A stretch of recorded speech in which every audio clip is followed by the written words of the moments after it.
Dude, Steve, all I gotta say, 2 words, which are actually 1 word with a hyphen, but it's really delicious. It's called Nutter Fluff. She's digging it. Not really, but Nutter Fluff's awesome. We cooked some random stuff. Like, didn't we almost burn the house down boiling a turkey or frying a turkey? That was Jim, but still, I almost burnt the house down. That was pretty fun. Hey Steve, Robin here. Long time no see. Congratulations on graduating, by the way. Brennan said that we were supposed to tell a story about you or something we remember. So I just thought something that always really impressed me about you was that you had no clue how to play the piano, and you just decided that you wanted to learn how to play the piano, and you picked it up and took lessons and taught yourself a lot of stuff and got really good in just, I don't know, a year's time, year and a half that I knew you. So I thought that was pretty impressive. And you were always my favorite person to go down to Fort Collins with and go dancing with, so congratulations, and see you sometime. I used to give Steve crap for taking his sandwiches in the morning to work. He would always make a sandwich with like bread and meat and cheese, and that was it. Like no mayo, mustard, onion, lettuce, tomato. No, just Steve liked his cheese and meat and bread sandwich every day, and like a bunch of chocolate or something. Crazy. Hey Steve, man, we've had so many great stories. I can't even think about how many there are, how many good ones. It's pretty crazy.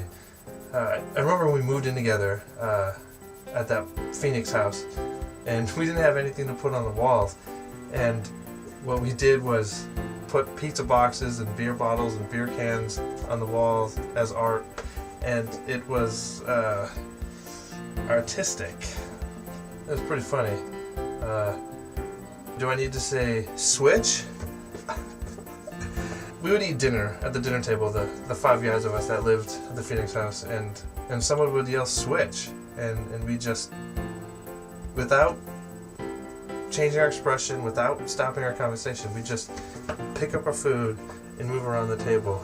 And we did it one time just kind of as a joke there was a few people over, and then it kind of became a thing we did, and it was good times. It was fun.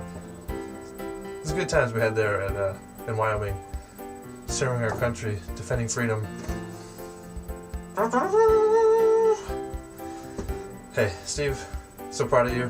Keep up the good work. Look forward to seeing what's coming next in the life of Trot. But awesome accomplishment, great school. You did awesome work, and look forward to seeing which challenges and engineering feats you're gonna accomplish next. So awesome work, good job, and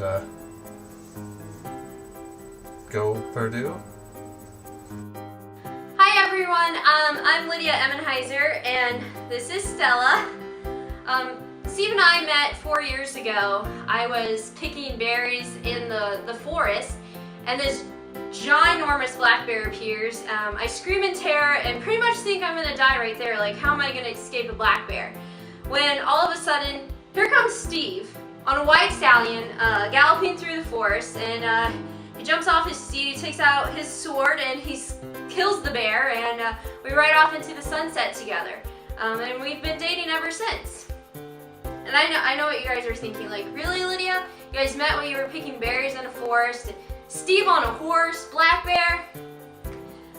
If you guys talk to Steve, he'll tell you it's a true story. That's how we met. I don't know what to say. I don't know. It's not like we met in a bell choir or something lame like that. Steve, one of the things I absolutely love about you is your sense of humor. You are always trying to come up with a joke. You are always trying to make people laugh. And I think one of your characteristics from that is you're very unpredictable. A great example of this would be when we were making your mom's birthday cake this year. And I put the cake in the oven, and I turn around, and you have a beater of batter in each hand, and you are licking the beaters like crazy, and then you have batter all over your face, all over your hands, like speechless, like still speechless, like who does that? And then who lets someone take pictures of them doing that? It's a great memory. You know, Steve, no one has to know that that you have a degree in mechanical engineering technology from one of the top-ranked programs in the world to know that you have a love for engineering. I think I'm fortunate enough to see it every day, like how much you really love it. I mean, for those of you that don't know, Steve has his calculator out daily. Now, I'm not talking about from work. This is at home in his free time. He's doing graphs and calculations. A great example of this is Brendan calls up Steve and he's telling about this new ice rink that he built. And Steve's asking a lot of questions, and anyone would think that, oh, Steve's just being a great friend and really finding out about this project. But in reality, Steve's just trying to gather enough information so he can figure out how long it's going to take the water to turn to ice and how soon Brendan can get out there and start ice skating. Another great example of this is like when Steve makes graphs, just for fun. I mean, who makes graphs in their free time for fun? My favorite graph would have to be right after Steve got his coffee grinder. He timed how long it would take the coffee grinder to grind certain amounts of coffee to the coarseness that he wanted, whether it was fine, medium, or coarse. And then he took those times and he plotted them and made a graph from that. Steve, I am so proud of you. And there were a lot of times you had me worried, especially when it's the night before an exam and you really haven't studied that much. And I'm getting on you that you should study. And like the one time, I can't find you in the house anywhere, and I think you're in the garage procrastinating yet again. And so I go out there kind of to very kindly be like, hey Steve, you should study again. And I find Steve, he's sitting in his Miata, which is up on the car jacks. And he's sitting in his Miata with a beer in one hand and his econ book in another, studying for his exam. So like I said, Steve, I'm so proud of you. I feel so fortunate enough to have been there on your graduation day.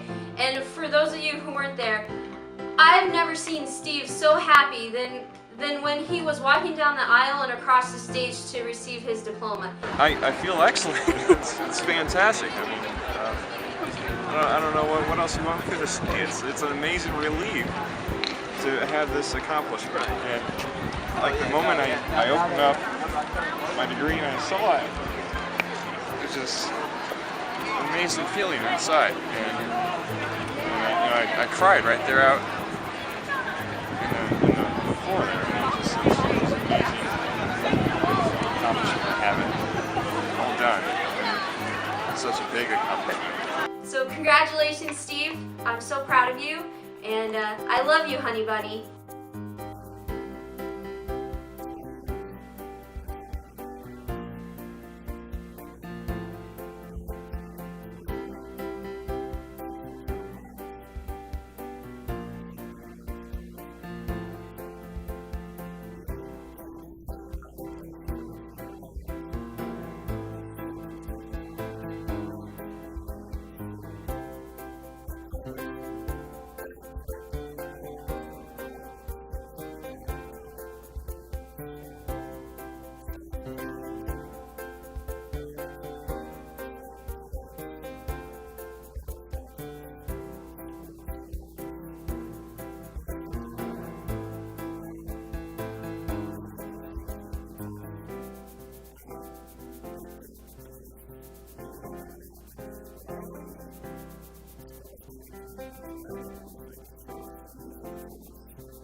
cool.